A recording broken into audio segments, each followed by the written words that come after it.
Imagine a riveting debate with your friend over whether PC or console gaming is superior. Classic debate, right?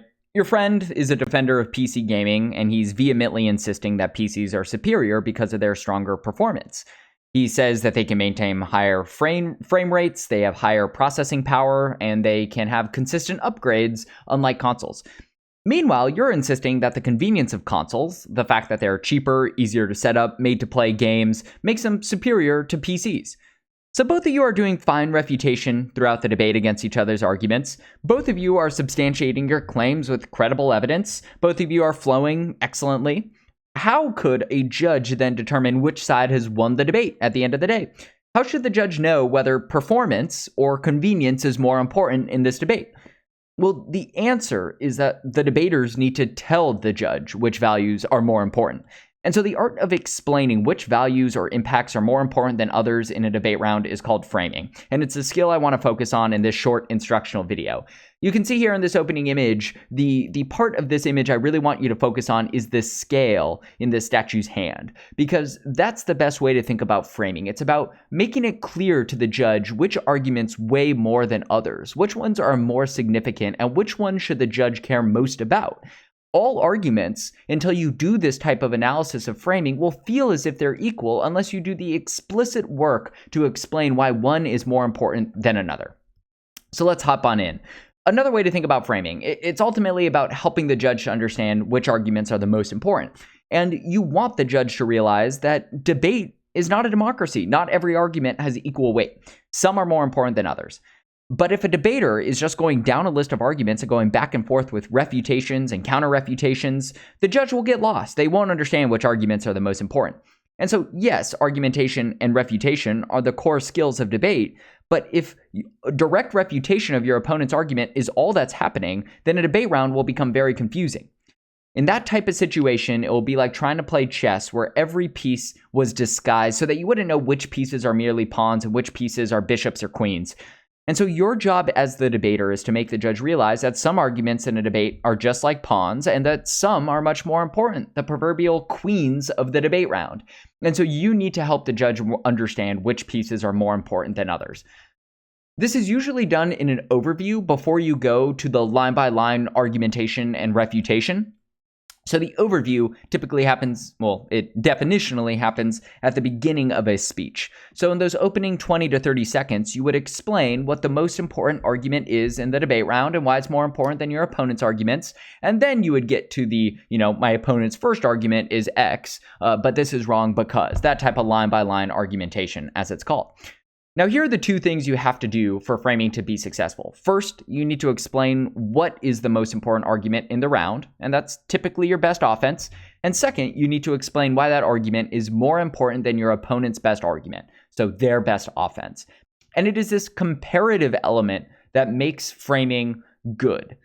If all you're doing is just describing a really big piece of offense that you have, that's basic. You should already be doing that in your argumentation and refutation. In fact, I've explicitly tried to push you to do that by incorporating impacting as an important component, as a necessary component of good argumentation and good refutation.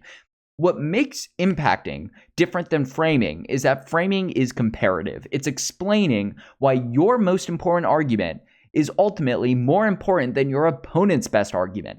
It gives the judge a way to think about the round as a whole and what is ultimately most important. This is very useful because this means that even if your opponent wins a certain argument, here, let's go back to the PC versus console example. Now, obviously, in this debate, you and your opponent might have very different values. You, as the console individual, are defending convenience and easiness of access, while your opponent's value seems to be centered around performance. And try to think about this debate. Why might convenience be more important than performance? Imagine if you were to stand up and try to frame this for the judge, and you're going to try to explain why ultimately convenience is the most important argument in the round, and it's more important than a PC which could have better performance. Pause the video and think about it. Okay, now I recommend you try it vice versa, where you think about if I was on the other side of the debate and I was trying to defend why performance is more important than convenience for gaming, what argument would you make then? Again, I recommend you pause it and think about it. So notice the type of thinking that you had to do. If you can communicate that effectively to the judge and to the audience, it will really dramatically put you ahead of your opponent. Because in that situation, let's go back, you're the console debater. If your opponent persuades the judge that, yes, PCs have better performance, let's say he wins that part of the debate, all right? He's won that PCs definitively have better performance than consoles. Well, if you've won the framing debate and you've explained why convenience is more important than performance, then you can still win the round. It doesn't matter whether they win performance because you've proven that convenience is more important. So what does framing look like? In this debate, let's take a look at an example, okay? So here's what framing might look like in this PC versus console debate if you're trying to provide an explanation for why convenience is more important. Video games are about having a fun social experience. So when deciding whether consoles or PCs are better for gaming, convenience is the most important issue because the ease of access makes it so that the greatest number of people can play games. Having a higher frame rate or superior graphics ultimately doesn't matter if not as many people get to enjoy that game with you. So whichever system is cheapest and has the lowest barriers to entry is clearly the best one. And it's obvious that consoles are dramatically more accessible and convenient than PCs. They don't require incredibly expensive computers. They don't require high technical knowledge to be able to run and upgrade. And they require almost no setup in order to start gaming. It ultimately doesn't matter if the PC has better performance because convenience is the best way to ensure that video games are accessible to as many people as possible. So after doing this type of framing, hopefully you see the debate becomes a lot more straightforward. It becomes clear which arguments matter and which ones are not as important, and it directly critiques the PC debater's main argument by conveying that the value of convenience matters more than the value of performance.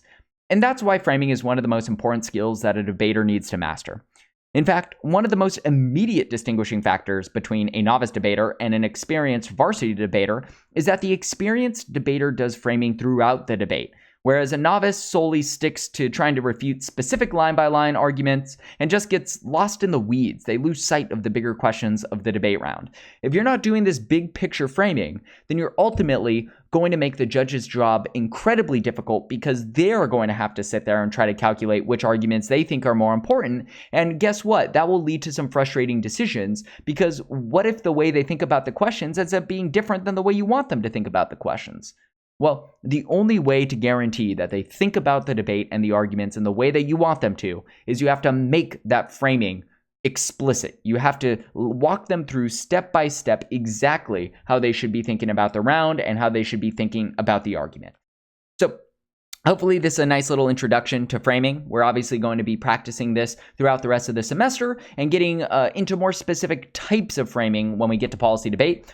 But for now, hopefully the big takeaway we can get here is to push you to try to incorporate short overviews into your speeches that really try to frame what the most important arguments are in the round and why they are more important than your opponent's arguments. This is about being comparative. Hopefully this helped. If you have any questions, feel free to let me know.